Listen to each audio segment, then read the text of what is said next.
بسم اللہ الرحمن الرحیم۔ السلام علیکم معزز سامعین، امید ہے کہ آپ سب خیریت سے ہوں گے۔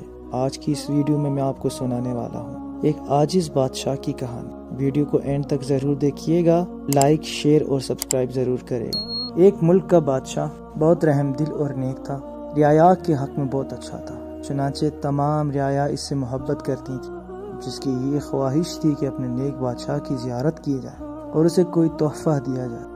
اس نے اپنی بیوی سے مشورہ کیا کہ میں بادشاہ کو ملنے جانا چاہتا ہوں اور میری خواہش ہے کہ میں اسے کوئی تحفہ بھی دوں۔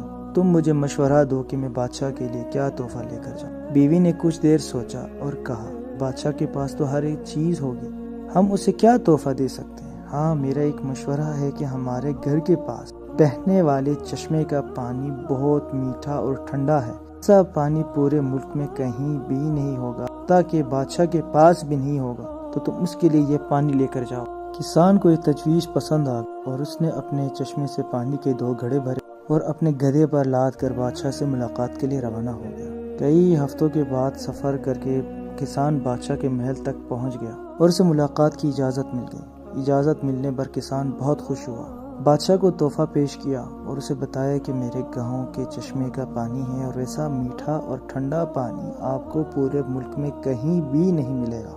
تو کئی ہفتوں کے سفر کی وجہ سے پانی میں بدبو پیدا ہو گئی تھی۔ وزیر نے بادشاہ کی طرف دیکھا تو بادشاہ نے اسے خاموش رہنے کا اشارہ کیا اور با آواز بلند کہا کہ ہم اس تحفے سے بہت خوش ہوئے، اور خزانچی کو حکم دیا کہ اس کسان کے گڑھوں کو سونے سے بھر دیا جائے۔ کسان بہت خوش ہوا۔ بادشاہ نے وزیر کو بلا کر چپکے سے کہا کہ پانی کو گرا اور واپسی پر اس کسان کو اس راستے سے گزارنا جہاں ہمارے چشمے ہیں، تاکہ اسے علم ہو کہ ہمارے پاس پانی کے کتنے چشمے ہیں اور ان کا پانی کتنا ٹھنڈا اور فروخت بخش ہے۔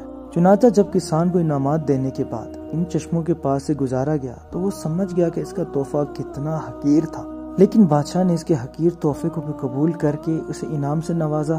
اس کے دل میں بادشاہ کے لیے محبت اور عقیدت بڑھ گئی، بہت زیادہ بڑھ گئی۔ کسان بہت خوش تھا۔ تو معزز سننے والوں، دوستوں اور بھائیوں، میرے مسلمان بھائیوں، تو اس کہانی سے ہمیں یہ سبق ملتا ہے، جو ہم عبادت کرتے ہیں اللہ کے سامنے، ہماری عبادت کا بھی یہی حال ہے۔ ہم جو مسجدوں میں جا کے جو ٹوٹی پھوٹی عبادت کرتے ہیں تو ہم اسے بہت اچھا سمجھتے ہیں اور اپنے مالک کے حضور پیش کرتے ہیں۔ ان عبادات کی حقیقت معلوم ہونے کے باوجود وہ مالک الملک بہت بے شمار نعمتوں سے بھی نوازتا ہے، ہمیں رزق دیتا ہے، ہر ایک چیز ہمارے لیے بہت زیادہ ہوتی ہے، حالانکہ اسے ہماری عبادت کی ضرورت نہیں ہے۔